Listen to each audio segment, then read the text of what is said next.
O presidente dos Estados Unidos, Joe Biden, afirmou que a morte de Nasrallah é uma medida de justiça e que Israel tem todo o direito de se defender. Em nota, ele afirmou, abre aspas, Hassan Nasrallah e o grupo terrorista que ele liderava, o Hezbollah, foram responsáveis pela morte de centenas de americanos durante um reinado de terror de 4 décadas. Fecha aspas, aí as palavras de Joe Biden, presidente dos Estados Unidos da América, meu querido Acácio Miranda, e os Estados Unidos nisso tudo.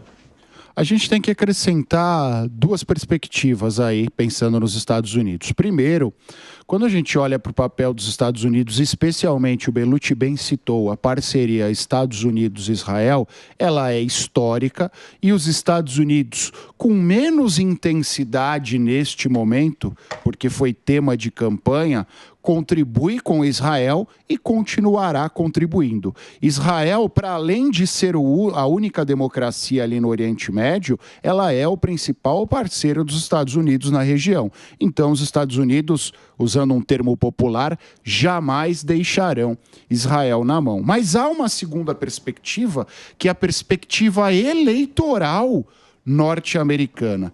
Se a gente for lembrar, em outubro, novembro do ano passado, Joe Biden foi cobrado primeiro por agir em prol de Israel e depois foi cobrado pelos excessos eventualmente cometidos, especialmente pela juventude democrata. Então ele acabou tirando o pé e acaba agindo neste momento da mesma forma que o Irã age.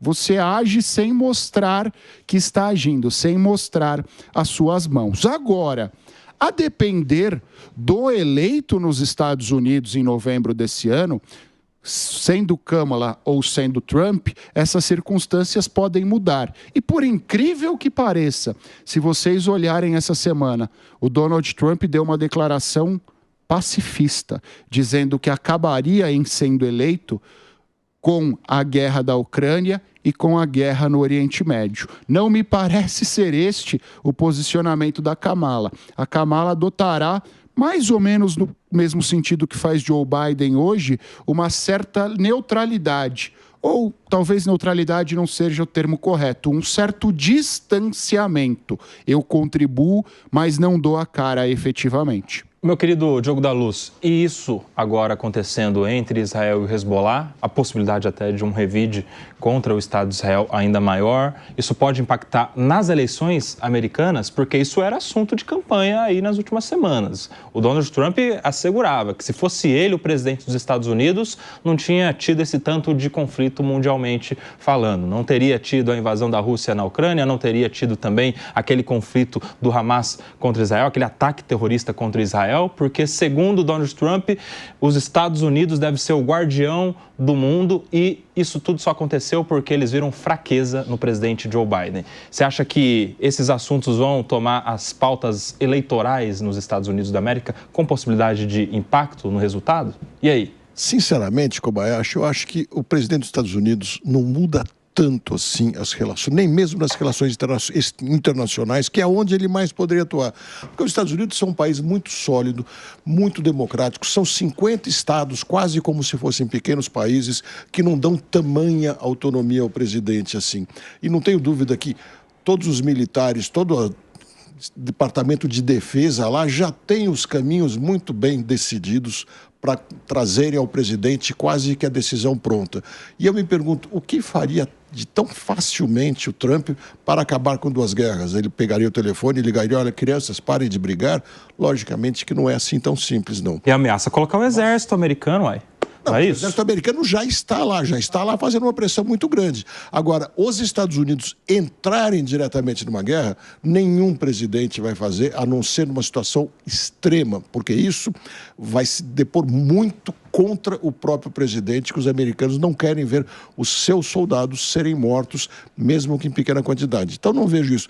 Agora, aumentar a escalada dos ataques contra Israel me parece muito pouco provável, Kobayashi, porque Israel neutralizou bastante o Hezbollah, vai diminuir a quantidade de ataques por foguetes e mísseis nesses próximos dias e a dificuldade do Irã chegar de novo no Líbano para reabastecer o Hezbollah, que já está bastante desestruturado e não tem nem como se comunicar, porque se usar celulares, eles vão ser identificados e vão ser mortos um a um. Se voltarem aos pagers, sabem que também o risco é muito grande. Então, eles estão com uma dificuldade gigantesca.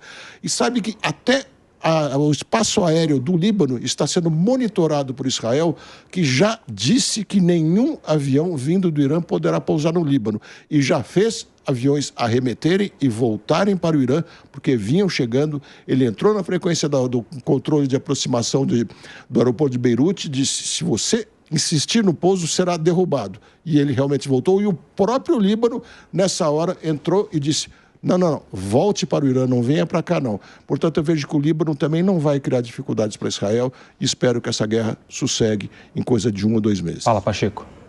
Só para complementar, na esteira do que você estava dizendo, Diogo da Luz, a gente tem que...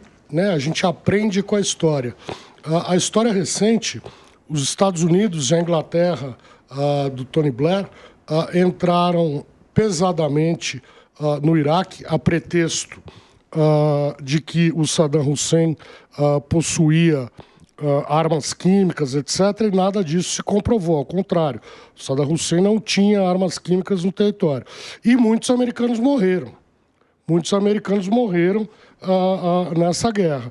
Então, acho que para os Estados Unidos entrarem de forma mais forte nesse conflito é algo muito complicado e acho que a população, a classe média americana, Sim. não está interessada nisso. Eles estão interessados em resolver problemas internos do país do que manter essa visão ou essa Sim. supremacia de xerifes do mundo. Claro que os Estados Unidos vão continuar se imiscuindo nos problemas, mas não de maneira tão forte como foi no passado, na minha opinião. E aí, João Bellucci, a gente pode até ter a presença de outros atores importantes. Se a gente vê os Estados Unidos e o Irã participando ainda mais desse conflito que acontece entre Israel e o Hezbollah, né? A gente tem figuras como a Rússia, a China, outros países muito relevantes e poderosos que tomara não entrem nessa brincadeira, né? Pois é, Colbert, quem sempre assiste camarote é a China. Quem está se desgastando numa guerra é a Rússia,